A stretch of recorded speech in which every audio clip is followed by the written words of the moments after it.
Hi, everyone. I'm Chris Sinke, the Chief Business Officer here at Bittrex Global and the host of our video AMA today. We are featuring Arianee, and our guest is Luc, co-founder of Arianee. So, Luc, thanks for joining us today. The Bittrex Global team is excited about our partnership with you guys, and we're here to learn a lot more about the ARIA20 token. So, did I pronounce all of that right? You got to correct me if I got any of that wrong. That's perfect. Arianee works well. In French, we do like to put a little French flair and call it Arianee, but Arianee is a proper way of mentioning of All calling it right. for sure. And really happy to be here. All right, good. I'm glad I got lucky and got it at least close. So for our AMAs, we typically source questions from our community, from the Bittrex Global community, as well as the broader crypto community. So I've got a list of stuff that I want to make sure we get through today. But in advance of that, I just want to say let's take this any which way you want, and if you feel like you want to speak to things that our community hasn't asked that they should know about, dive in and let's get to it. So to kick things off, we always like to get to know our guests and the project itself. So I know I personally would love to know more about you and your background and the inception of Arianee, and what led you to start it. Absolutely. So Arianee on itself really was started in 2017. We started thinking about the ideas of how to use NFTs for like real world application as early as 2016 when kind of rare Pepes started. We were quite interested in this idea of non-fungible tokens and what they could do. In 2017, with the like CryptoPunks happened earlier that year, then especially CryptoKitties towards the end of the year, we really started getting interested in like, okay, we need to find some, what is a good application for those for NFTs. And one of the things that we actually had in our network were a lot of brands from the fashion luxury industry, especially because we're based in Paris. Those brands we really saw really early on was that they had a problem communicating with their customers because they don't actually sell directly to their customers, and we really saw the NFT as a way to create a link between brands or creators of NFTs and the holders of their NFTs. And so we saw really the NFT as being a way to creating a digital identity for every product, and then using that digital identity of this product as the link between the creator and the final customer. So it's really the idea of using an NFT as a touch point with utility, and not just something to sell, just to sell NFTs, but really more as a companion to the physical product. And really, that's how we got started in late 2017. Yeah, I think that's really interesting and important to the space, especially with all these NFTs that they're just there. And I wonder how many of them are going to be worthless in the coming months, years. Well, seems like a lot of them. Yeah. Well, I mean, I think the answer here is really like, what kind of value do you build around the NFT? I mean, an NFT on its own, it's not just that you just buy and sell. I mean, it has limited lifespan, basically. The real question, and the NFT projects that are working very well today, is once you're a holder of that NFT, why would you keep on holding that NFT? Where can you actually use it? So for instance, a project like Bored Ape Yacht Club, like the Bored Apes, is doing a really great job because they keep on actually adding value around the idea of around your ownership of your NFT. Like I'm in New York next week. There is a party for Bored Ape Yacht Club owners that I'll be allowed to go just because I have a Bored Ape.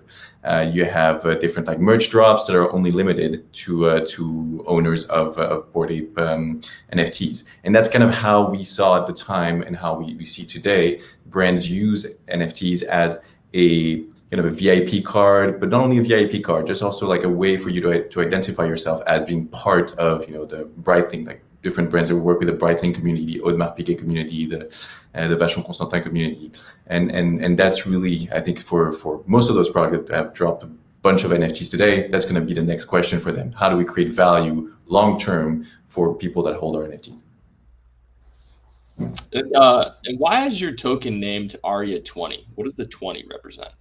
Well, it's because we actually were making NFTs, and the main question for us on around the main thing that we built is an NFT platform that actually uses the ERC 721 the standard, which is for NFTs, and for our token, which is actually necessary for brands to actually pay the fees to create those NFTs that are certified by Arianee. And then to add another set of services that you can actually add on top of the NFT, because our NFT is composable. You can actually add like events to our NFTs, so it's an NFT that can grow over time. All this it can only be paid with on chain with the ARIA20. So it's called ARIA20 because it's an ERC20 in opposition to our ARIA 721, which are the NFT standard. And when we started this 2018, there was a small convention, which was to actually kind of differentiate 721 and 20 by adding 20 into the token name. This convention was kind of lost, but we've kept it for really trying to differentiate the fungible token and the non-fungible token. And so that's why it's you have 20 in the name. Got it. Okay. So in line with that question, we actually got a few questions on the history of the project. Of course. And one of them was, I learned that Arianee started way back in 2016. I would love to hear some of the best stories you can share from the bear market period in 2017. What are some of the memorable moments or milestones that Arianee had during that lifetime, during that Yeah. Absolutely. So as I said, we the idea kind of came about in 2016. We really started in late 2017. That's where we really started getting to work, meeting with brands. We did the ICO in 2018, and I guess when you're talking about the bear market, you're talking about what happened basically right after the ICO, which is the mid 2018 to mid 2020 2-year bear market. And a bear market is a bit difficult for token holders for sure, and you have to manage that, those expectations. But at the same time, it's an amazing time to build because you kind of drop all the distractions to a certain extent for the entire team. You also have a bunch of people that are only here for the money, let's say, or for the hype, and those people kind of tend to disappear during the bear season, tend to reappear when the bull market starts again. But for those 2 years, basically, you really have a time to build and really do your job. And what we're seeing today with the bull market, and it's the same thing for us, like all the projects and all the go live that we've been announcing for the last 18 months. This was all built and prepared during the 2 years of the bear market. So I mean, some of the best thing that happened, I think it's all the brands that have launched. I mean, Vachon Constantin was launched in mid 2019.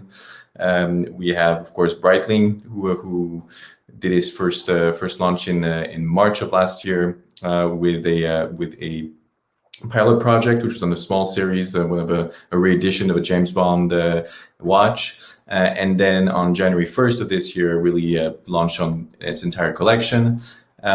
Some other great moments that we had during this, we of course had like the partnership with IBM, which we're quite happy with, because it actually brings a section that we do not do, like all the supply chain traceability is something that we don't do. We're really like post-purchase and more customer facing, but IBM joining the consortium really helped us with supply chain traceability and kind of transparency. So those would be some of the great events. Of course, we're quite close to a project called Luxo as well, which is a sidechain of Ethereum that for the creative community, and they did just launched 2 days ago their first test net, and so those are other projects that we're really happy to collaborate with. Yeah, I couldn't agree more with you that bear markets are great for building. As long as you don't have to raise a lot of money in the middle of a bear market, you've got that out of the way, then you can focus on building, and it's a nice period to put in place the foundation for something amazing. When the bull market comes, you can take advantage of it, right? Absolutely. And other than that, I loved the story around the James Bond watch. I still haven't seen the movie, so I got to get out and do that. But it's pretty encouraging to hear the progress that you guys have made. And when it comes to the to the token itself or Arianee in general, what are the main real life use cases that you would focus on? I know you just mentioned a few there, but if you were to summarize that in a succinct response to that question that we got from our community, what would it be?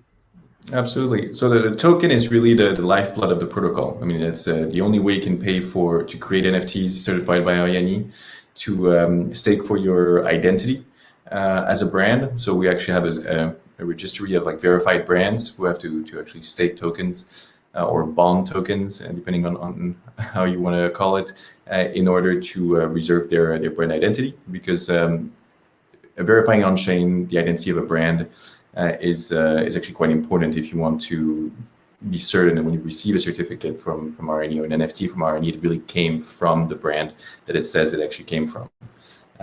So those are two of the main utility. The third is, of course, what I was talking about, when you can add different events to your watch or to your product in general. We do a lot of fashion as well with brands like Satoshi Studio, Agent 33, Bash, but to really add events. So, for instance, my product, or I took my pair of shoes to a concert. I'd like to be able to say, hey, this pair of shoes is kind of special because it went to that special concert. Then you kind of augment, you add history to your product. For watches, you can imagine this watch went to the 24 Heures du Mans, or to the Indy 500, and boom, you can have actually a proof, and a bit of history is added to your watch. And that's actually extremely important to value those objects, because history is something that makes really a big difference in how we value those objects that we own. A last one that we're actually just on is also that we haven't, as I said, a really important thing that we actually believed from the inception of Arianee was this idea that the NFT was a way to create a link between brands and or creators and people who own their NFTs. And so we just launched last week, actually during LizCon in Lisbon. We just launched a platform called Speakeasy, spelled SPKZ, that really enables you to you connect with your MetaMask, and based on what you have in your wallet, you can actually log into different lounges or chat rooms, if you want, that we call lounges, and in which you can only enter if you actually have the correct token. So if you have 100 ARIA20, you can go into the lounge for the Arianee community. If you have one CryptoPunk, you can enter into the lounge for the CryptoPunk community, and you know that your only login is your MetaMask in your wallet, and then inside of those lounges, you actually only talk with CryptoPunk owners, ARIA20 owners, or Aave token owners, or any other sorts of communities that you can think of. And for that, there is actually a tokenomics as well that we'll be announcing in January, and that tokenomics is also one of the use cases for the ARIA20. Wow, that's really interesting and extensive. And when it comes to beyond brands for ARIA20, how do you think ARIA20 can contribute to financial institutions? Yeah, so the ARIA20 is really a utility token, meaning that we're not DeFi. We're really trying to create utility, like real world utility for brands. And so the ARIA20 is a way to really make the entire infrastructure, the entire on-chain protocol work and as well as possible, and to share all the incentives between the different participants. But we're not strictly DeFi. We use DeFi. We really think that there is the intersection of NFTs and DeFi is extremely interesting.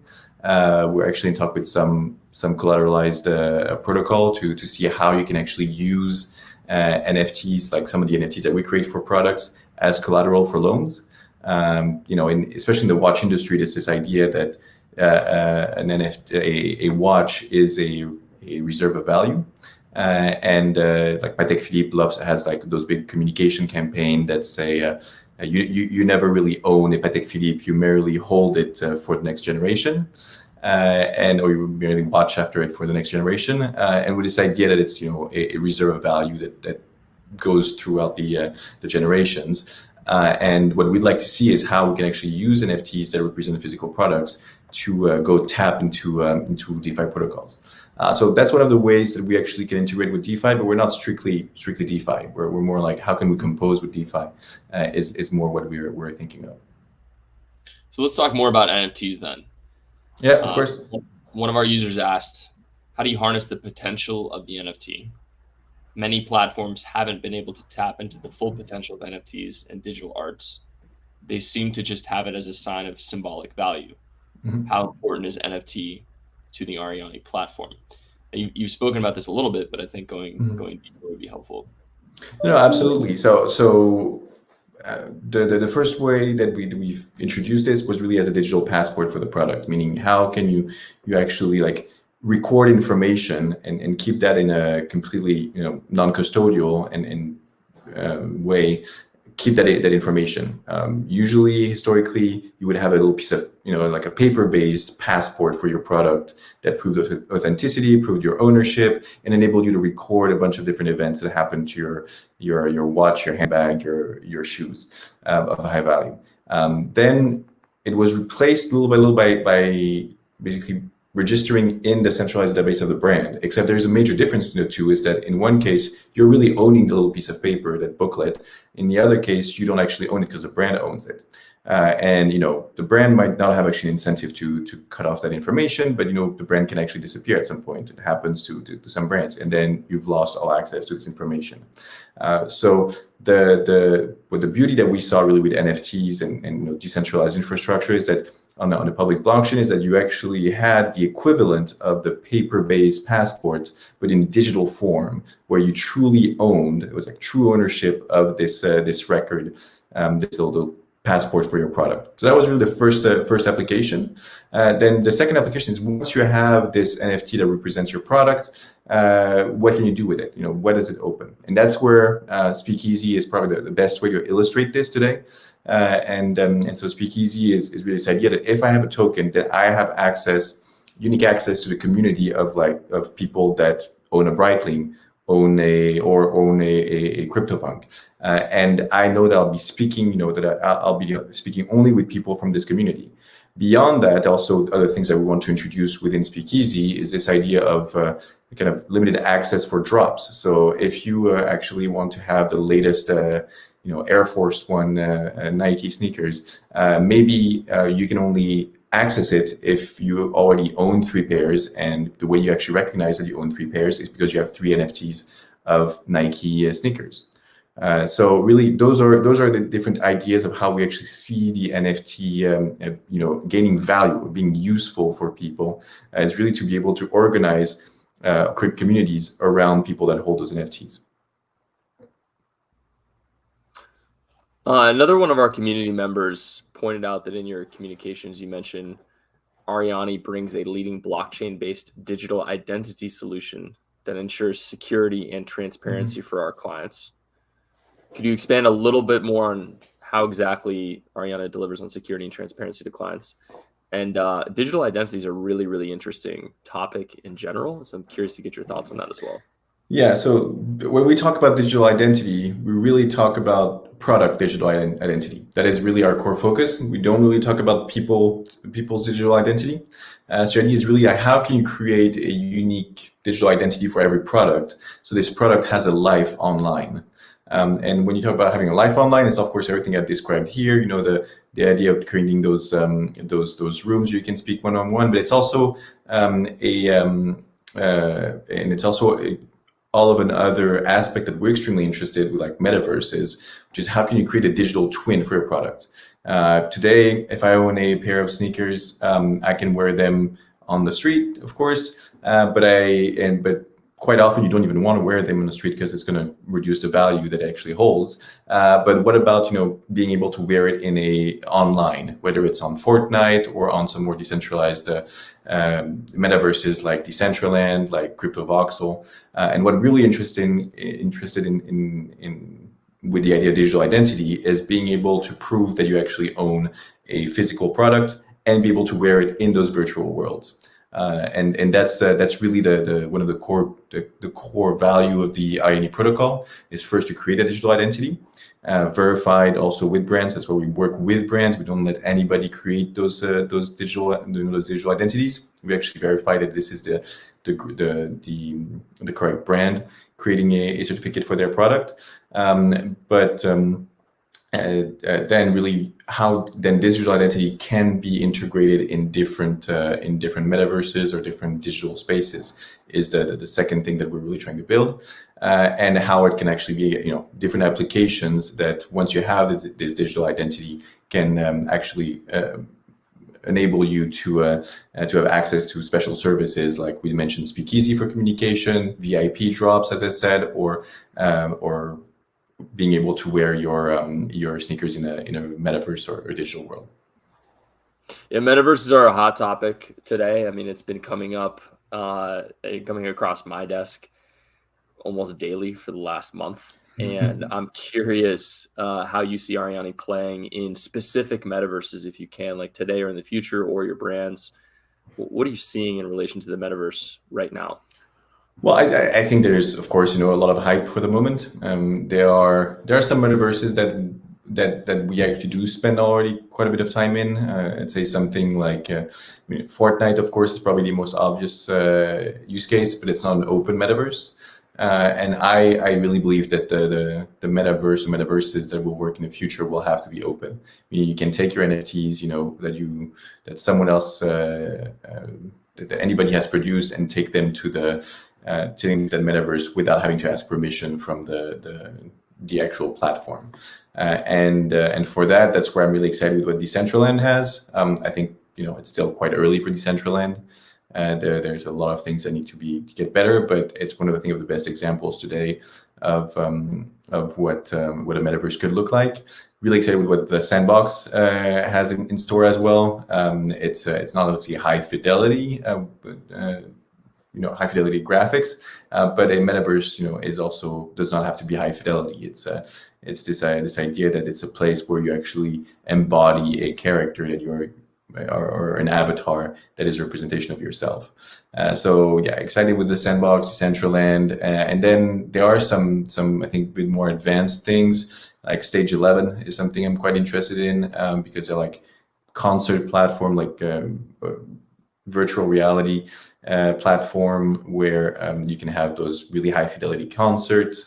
We actually just did a little thing in Lisbon with OVR, which is an augmented reality platform where you can actually have wearables on your avatar in those augmented reality kind of scavenger hunts that they organized, and so I say plenty of opportunities. I do still think you're a bit early in here, and there's a lot more to come, and it's not quite production ready yet, but plenty of things to try out today. And I could also, I'm pretty sure I'll be surprised with how fast things are going to move, because I've been surprised before by how fast things move. Yeah, it feels like getting surprised is the name of the game. I did not see the rise of SHIB coming, and I didn't see the explosion of NFTs this year either. So Yeah, I seem to be a little bit behind the trends. It wouldn't surprise me if the fidelity you talked about, which I totally agree with, doesn't make a major jump up in the next 6 months to a year, maybe 2 years, as metaverses, if you will, like Decentraland, actually see contribution or competition from the big companies. Facebook making mention of their desire to jump in, where you get this huge push into the metaverse and a lot of talent coming in to build that world that becomes a lot more engageable, if that's a word. But I feel like as the graphics go up, as the depth starts to increase, you guys are in a perfect position to be there to take advantage of that growth, which has got to be exciting for you. So another thing that intrigued our community while looking at your website was the members page. You've got 3 different categories there: associate members, Mason members, and partner members. Can you tell us more about this and the differences between these categories, how many members are in each of these sections, and what the purpose of them are? Yeah, so So the first thing to remind people is that we are a decentralized protocol, meaning we're on-chain, and then the way we manage a decentralized protocol is with the governance is with a non-profit that is led by different actors of the ecosystem.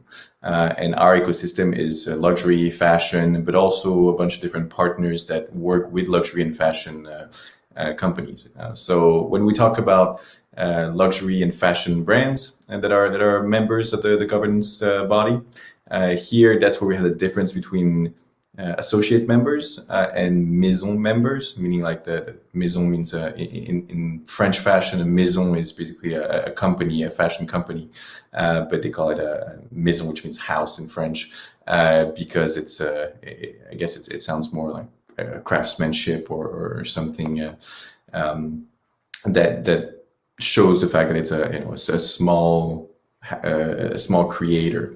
But so that's what a maison is in the French fashion world. So why do we have a difference between associate members and maison members? I mean, most brands are in the maison member. You can see we have now about 25 brands in maison member. At the moment, we only have one associate member, which is the Richemont Group. And here it's really this idea that brands or companies that have actually done an outsized contribution to the project, and Richemont has really been with us. So Richemont Group is like the second biggest luxury group in the world, with brands like Cartier, Montblanc, Vacheron Constantin, that are extremely it's some of the biggest brands in the world. Has really the Richemont Group really was supportive of the project since the beginning, since really early 2018, and so to recognize kind of their importance in what we built, we created this special status for them.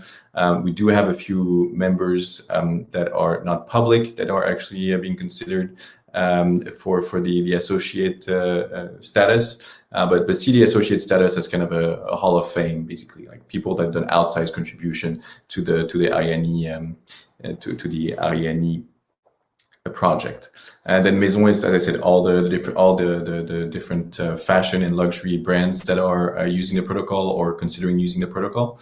And here you have brands like Audemars Piguet, you have brands like Bash, you have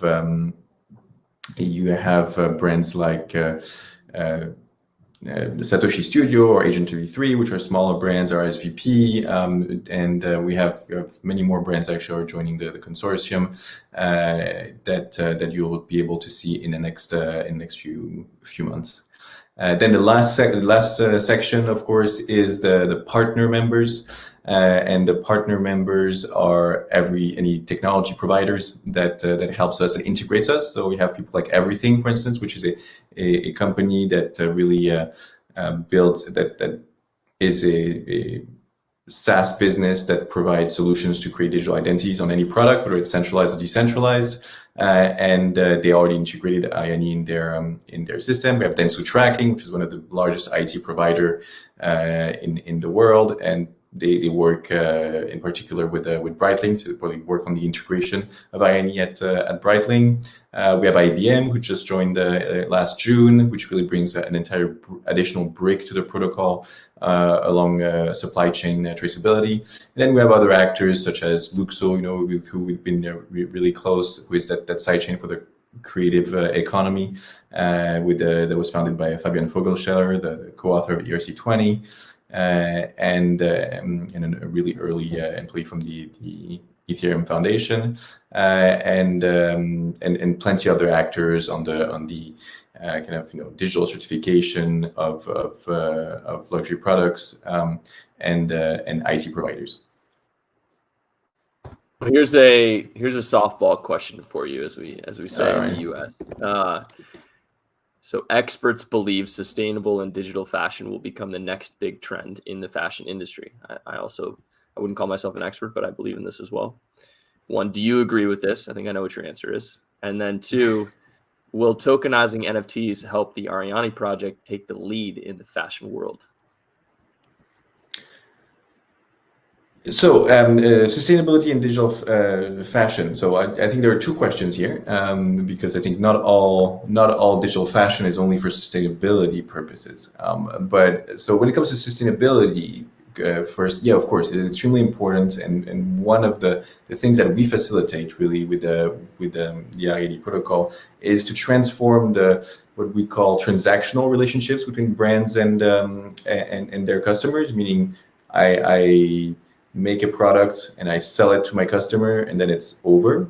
And there's no more relationships. Like, the only thing that's really important is the fact that we had a in-store experience or an online experience that was enjoyable, and then you receive your product, and then the interaction is over.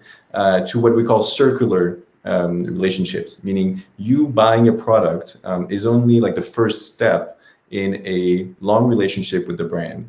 Meaning, you buy your product, of course you wear it at the beginning, then you have maybe a need for refurbishing your product, and then you use your NFT or your digital passport is NFT based as a touch point to actually interact with the e-warranty system of the brand that does that will do your refurbishing of your product, for instance how Breitling has implemented the ARIA20 protocol.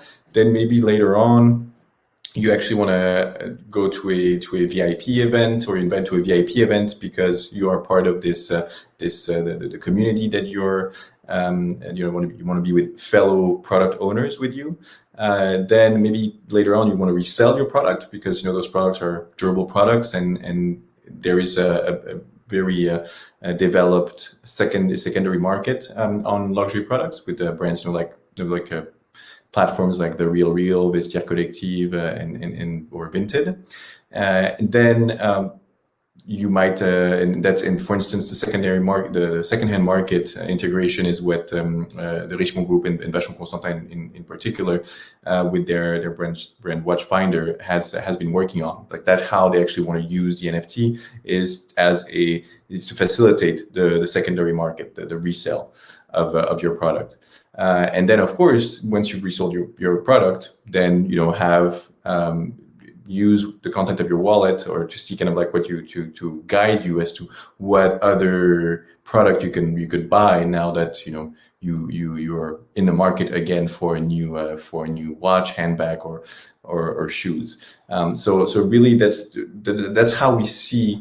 That's how we see ourselves helping for sustainability, is really this idea that we help create those more long-term relationship rather than just buy a product and then that's the end of the cycle. Really be more into when I buy a product, I will keep it longer and it will have a longer lifetime because I actually see it as something that has value beyond just the act of purchasing and wearing. It also has access to different events. It also is something that I can easily go and get refurbished, and it is something that I will even be helped to resell in the secondary market, so it can have a second life with a second owner.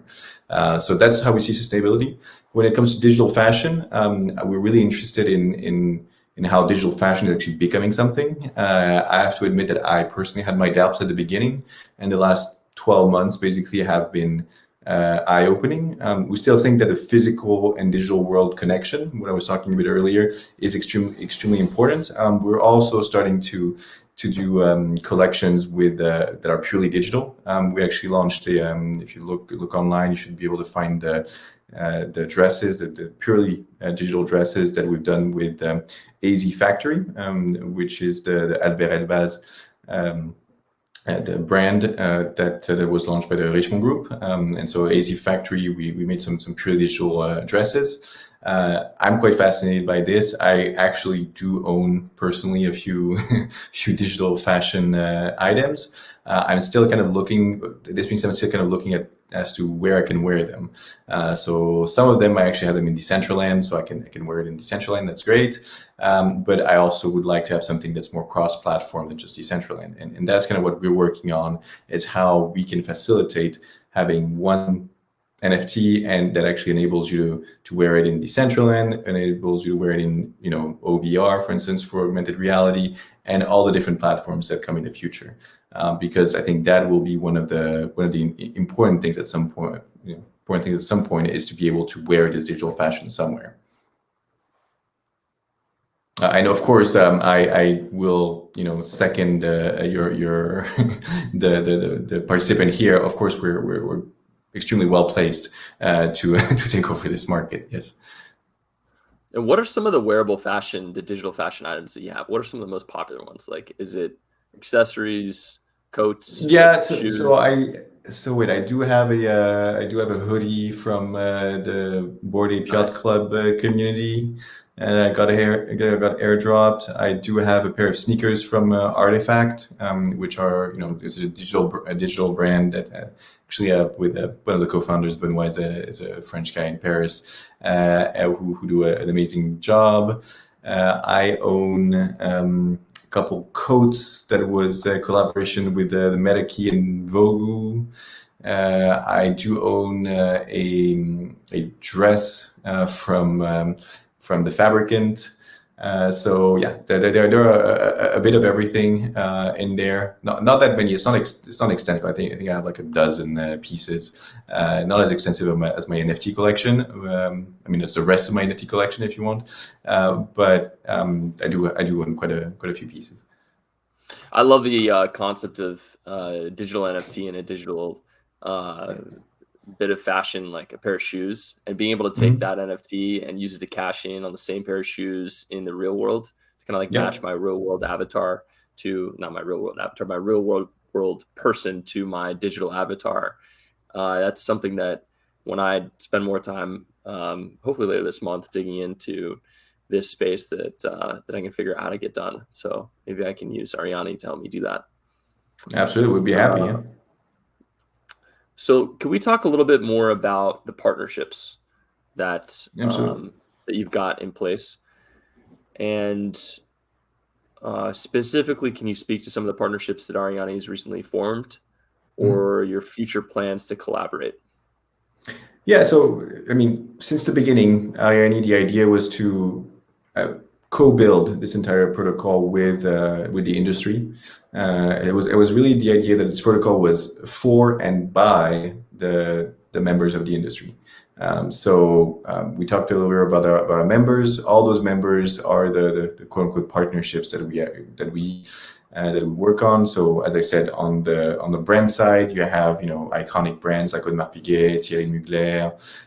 You have some smaller, more up and coming brands like RSVP, Holistique, Poetic, and that we'll keep on adding more brands. We'll have some more announcements very soon to additional brands. I mean, we add some every month, but we'll have some quite big ones coming Q1 next year that we're really excited about. And then of course we have all the partnership with what we call the partner members. And here we already talked about IBM and how they really brought an entire brick to the protocol around supply chain traceability. But we also have companies like so density tracking I talked about, but we have a Ledger Origin, for instance, that really help us with supplying or helping the brands that are using the protocol to have NFC chips. So like those little chips that you can scan with your phone.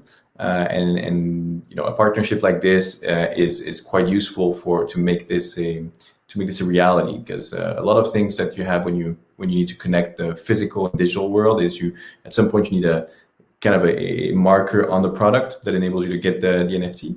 And yeah, Ledger Origins NFC chips are the same company that does the Ledger the Ledger Cold Wallet is one of the technologies that are being implemented by some brands to create a physical connection with our digital passport NFTs. ISRA actually is another chip manufacturer that we're working with that we've done actually an interesting integration with a hoodie with a brand called Kitten Production. And then of course we have other actors in the resale market, for instance, like Reflaunt, Place to Swap, who are technological bricks to facilitate the secondary market.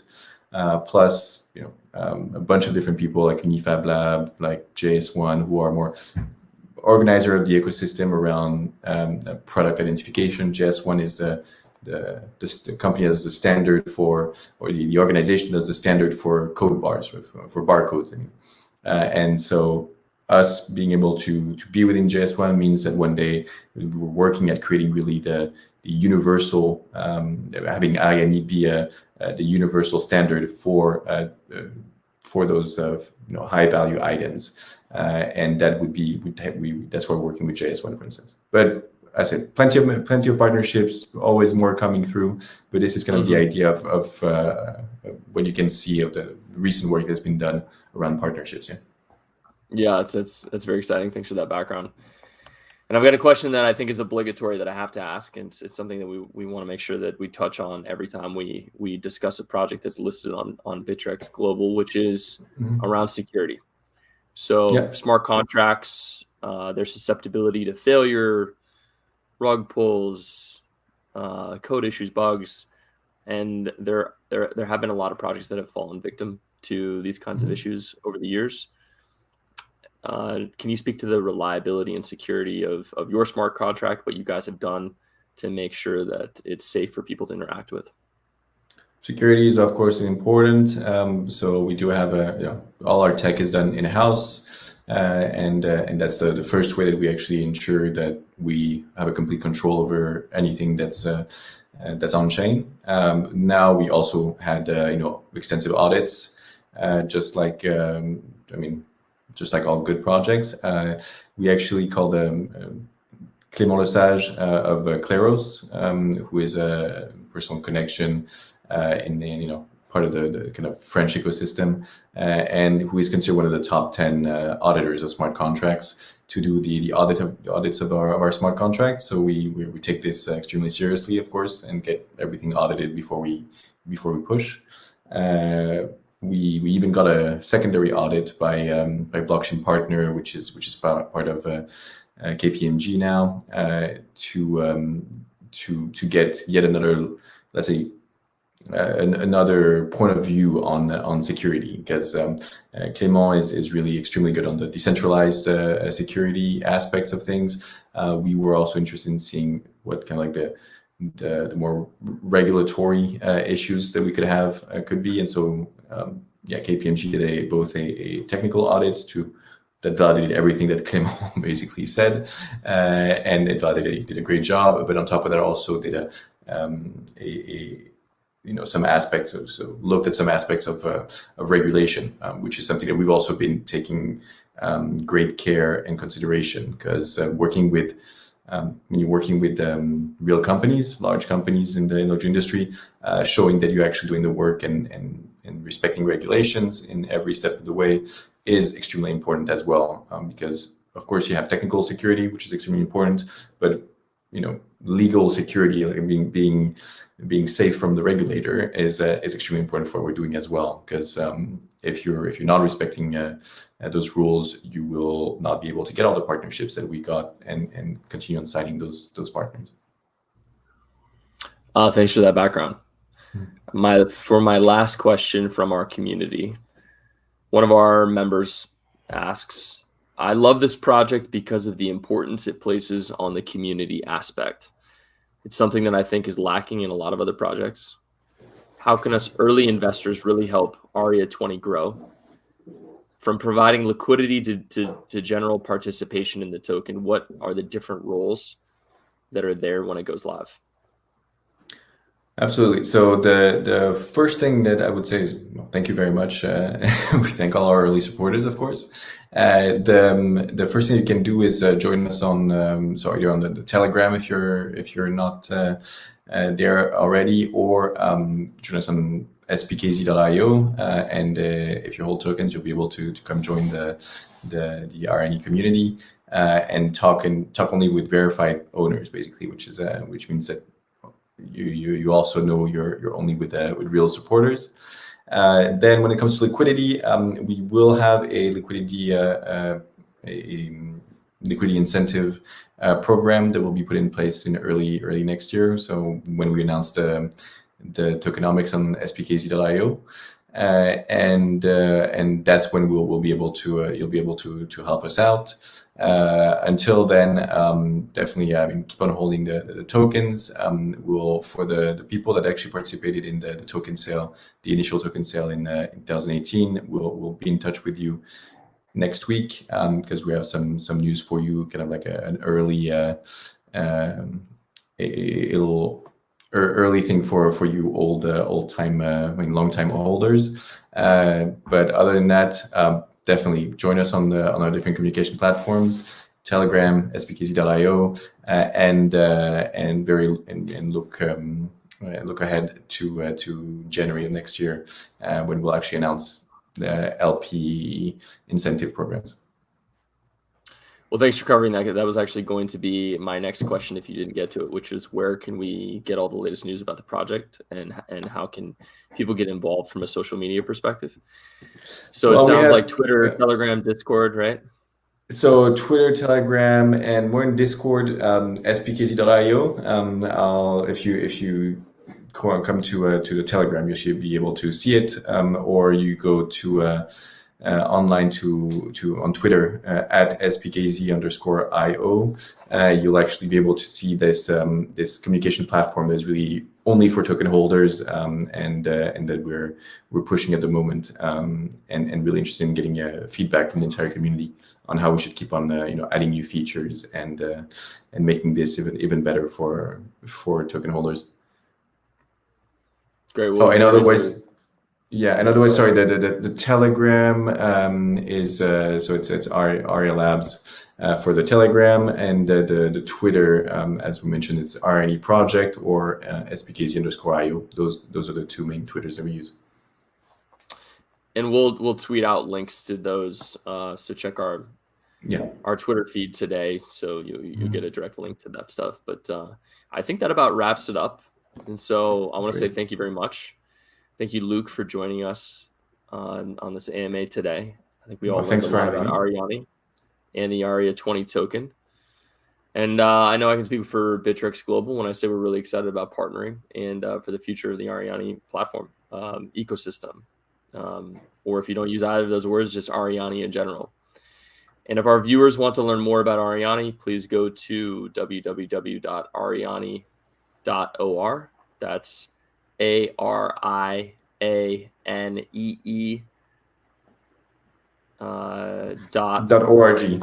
.org. Excuse me. Exactly. .org. Yeah. .org. So www.arianee.org. And again, that should be linked in our Twitter when we post about this AMA today. So that is about it. So thank you very much. Thank you again, Luc, for joining today, and I hope to speak with you soon. Absolutely. Thank you very much, Chris. And thanks for the great question from you and from the community as well. Thank you.